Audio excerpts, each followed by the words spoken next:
Meet Dermatophagoides farinae.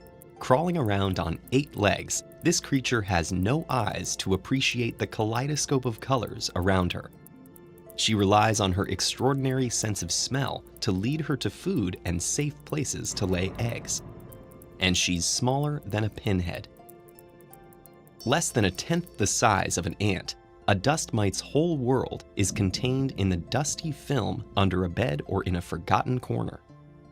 This realm is right under our noses, but from our perspective, the tiny specks of brilliant color blend together into a nondescript gray.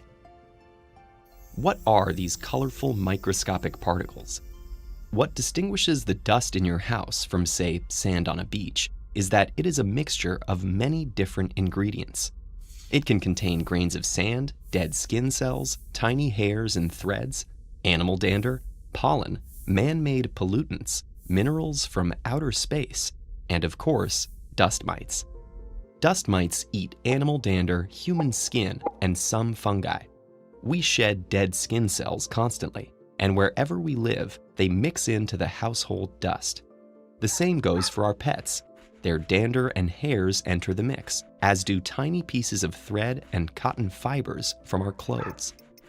These components make every household's dust a unique blend of bits from its particular inhabitants. Household dust also contains substances that blow in from the wider world. Depending on the local geology, finely ground quartz, coal, or volcanic ash might enter the air as atmospheric dust, along with pollen and fungal spores. Industrial activities also contribute cement powder, particles from car tires, and other chemicals to the airborne mix. The combination of these elements can be as unique as a fingerprint. In Spain, where the land is rich in carbonate materials, dust contains 20 times as much calcium as dust in Nigeria, where the geology is quite different. After a particularly violent storm, scientists identified dust from the Sahara Desert thousands of miles away in London based on its specific composition.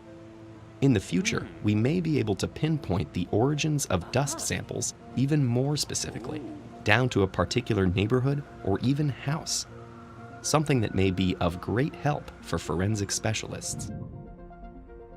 In addition to markers of humans, animals, and landscapes, dust also contains particles from further afield. When a star explodes in a distant galaxy, superhot gases vaporize everything nearby. Then the dust settles. Minerals condense out of the gas. Floating out there between planets and galaxies, this extraterrestrial dust contains tiny pieces of extinguished stars and the building blocks of future celestial bodies. Every year, tens of thousands of tons of cosmic dust lands on Earth and mingles with terrestrial minerals. This blend of chemicals, minerals, and intergalactic particles settles out of the air onto surfaces in our homes, mixing with the detritus of each house's occupants. Stars explode, mountains erode, and buildings, plants, and animals are all slowly but surely pulverized into fine gray powder. We're all destined to become dust, but it's also possible that we came from it. Interstellar dust has been found to carry organic compounds through space. It's possible that billions of years ago, some of these cosmic particles were the seed of life on our little blue planet.